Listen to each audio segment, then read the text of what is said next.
Magandang hapon mga kapumers. So sa ating video ngayon mga kapumers,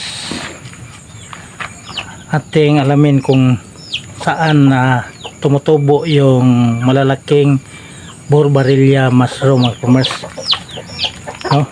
So karamihan sa ating nakikita yung binibinta maliliit. So ngayon mga kapumers, ipakita ko sa inyo kung saan siya tumutubo mga kapumers, ha? Okay, so sundan mga kapumers. So yun mga kapumers, dito tumutubo yung malalaking Borbarilla mushroom. So kung ano tong tinutubuan niya mga kapumers, ito ay wis ng abaka. So itong mushroom ng wis ng abaka mga kapumers. So lahat-lahat ng mga mushroom na lahat-lahat ng Borbarilla mushroom na malalaki, dito lang makikita sa abaka mga kapumers.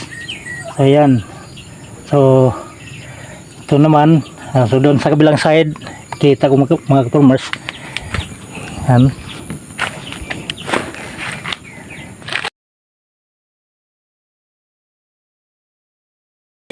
Yan ang makukuha natin sa abaka. Ang daming makukuha natin sa abaka mga kapumers.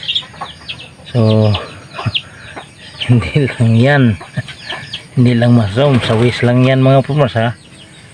Ito pa, yan ang fiber niya. So ito ang wis niya, ha. So maraming salamat. Hanggang dito lang muna. Bye bye.